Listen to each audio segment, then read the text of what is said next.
Welcome back. So, in fact, we can take gratitude a step further, and as we go through our day, mentally thank and love everyone in our world as we come across them. You don't have to even tell them. They will hear you, just like the tuning forks. Now, it's easy to love those who are nice to you, but you need to love those who aren't so nice as well, because they too are here to show you something or to help you see some facet of yourself more clearly. They are. So love these seemingly less lovable people just like you would love your big butt or your crooked teeth. Because, as Abraham Lincoln said, "Do I not destroy my enemies when I make friends of them?" And that is what you're doing here. Because they're only reacting to the script that you have cast for them. They are helping you play the song that you are playing. And when you choose to strike another note, when you decide to play another tune, life will answer you accordingly. It cannot fail to do so. So everyone and everything is here because you ask them to be. And just like you might use your legs to walk, they are here to take you someplace that you need to visit, to see something that you want to see, to modify your storyboard as you see fit. And we do this, we bring this to ourselves unconsciously. I did it today in a huge example. I had been thinking about buying a new camera because some of you have asked to buy prints of some of my watercolors, and I wanted to get some higher resolution shots for the prints. But a new camera just felt so indulgent, and I just couldn't bring myself to buy it. Now, my family goes through cameras like other families go through cell phone minutes. I have bought so many cameras, yet there never seems to be one available for me to use. And today, when I was on one of my meditative walks, there was the best little snail in my path, and his shell was lit by the sun so delicately, and I wanted to film a clip of him to use in one of my videos. But after going back and forth with my kids several times, either to locate a camera or several times to get batteries that would work, I came up empty-handed. So in the end, I missed my shot. And in a fit of frustration, I declared out loud that I was going to buy a new camera so that I could have one that worked when I wanted to use one. So there. Now, what did I do? What did I really do?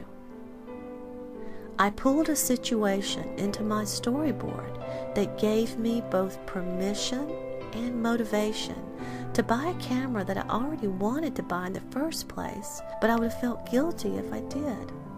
Didn't I? I sure did.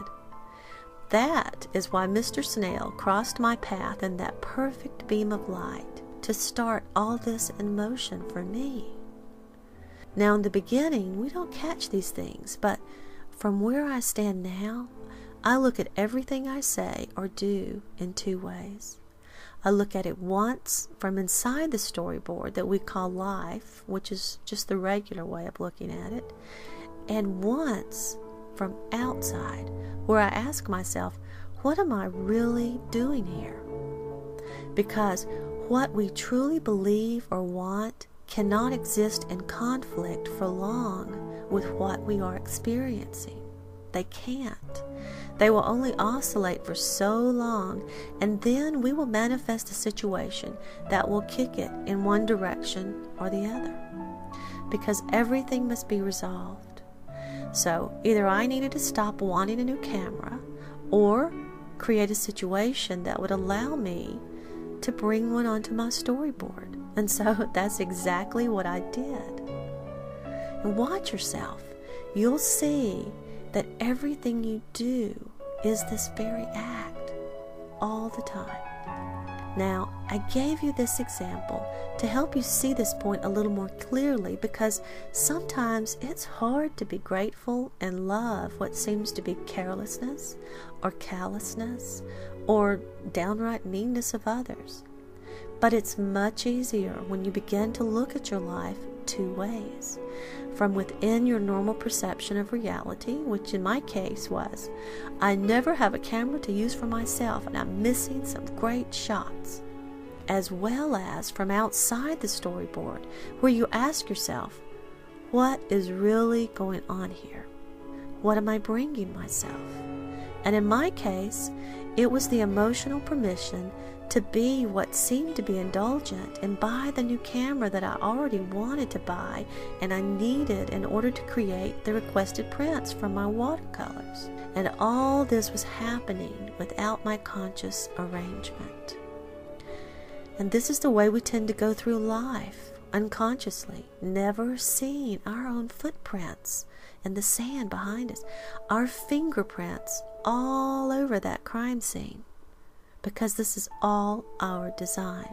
It's all our song, obediently being sung, even when we don't like the song.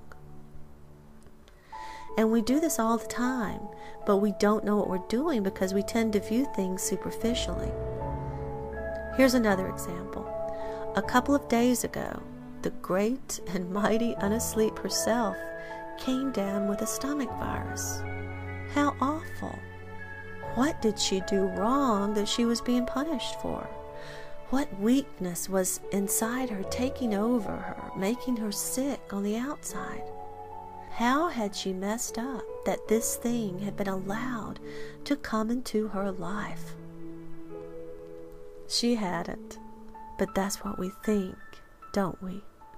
But if we look a little closer, just like the camera scene, I was showing myself something that I had wanted to see, because I am ever wanting to see the center point a little more closely. And when your highest aspiration for the day involves being able to keep your gastric juices where they belong and not bow down and worship the porcelain god too often, a funny thing happens. All the little things that had quietly attached themselves to your psyche, your perspective, fall away and are seen as the fluff that they are, as the busy work that you somehow agreed to do, and nothing else matters. And lo and behold, when you can hold down water, you are actually truly grateful. It was wonderful. And when the fever breaks, you feel redeemed. And by the time I had shaken the worst of the symptoms, a mere 24 hours had passed, but I felt as though my reset button had been pressed. And I didn't even realize that it could use resetting. But trying to keep the center focus is my constant, ongoing request. And so I bring all sorts of scenarios into my life that help me do just that. And this is why in all things we should give thanks. Being sick helped me to refocus. Being sick made me better. And for that, I'm grateful. Please join me for part 3 of The Secret Power.